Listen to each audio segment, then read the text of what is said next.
gitna ng mga pangamba at paghahanda sa malakas na paglindol na idudulot ng pagkahinog ng West Valley Fault System, nilinaw ni Wilmer Legaspi, Science Research Analyst ng PHIVOLCS, na walang dahilan para matakot ang mga tao na baka masira ang dam sa Pantabangan. Doon lang ito sa tinatawag ng West Valley Fault. Ang West Valley Fault ito ay mula doon sa Bulacan, Rizal hanggang doon sa Laguna, Cavite. Doon lang, dumaan sa Manila yon. So hindi sakop yung Nueva Ecija ng West Valley Fault. Gayunpaman, panagkaroon ng malakas na lindol triggered by West Valley Fault ang sentro by Manila, hindi tayo ma-spare doon sa tatawag ground shaking. Ang West Valley Fault ay matatagpuan sa lungsod ng Marikina at nag-uugnay sa Dingalan, Aurora, hihinto sa Angat, Bulacan at muling babagtas sa mga karatig lungsod sa Metro Manila at karatig probinsya na Cavite at Laguna.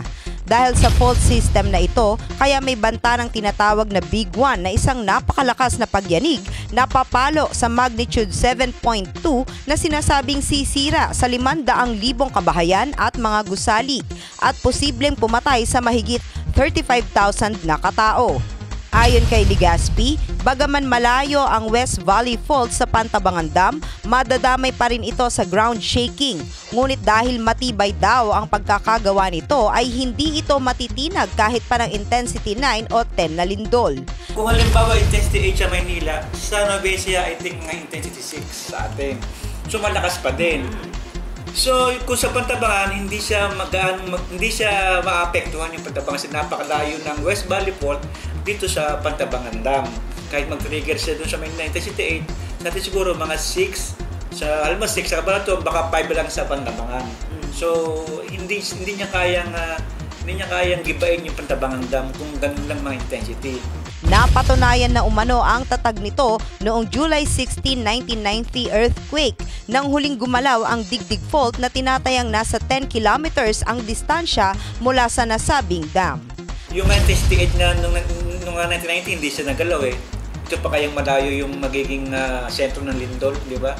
Pero kung gumalaw po rin halimbawa din yung Digdig, ano po ang mangyayari doon ulit sa Pantabangan Dam? Ganun pa rin siya.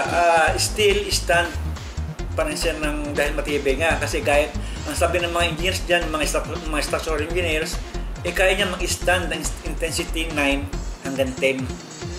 So yung 8 nga hindi siya nagalaw eh. Wala siyang galos. Wala siyang galos noon. Kumbaga wala siyang mga karakala. Napakatibay na pagkakagawa ng Pantabangan Dam. Ako po ang inyong kaibigan Clarissa de Guzman para sa Balitang Unang Sigaw. Unang Sigaw.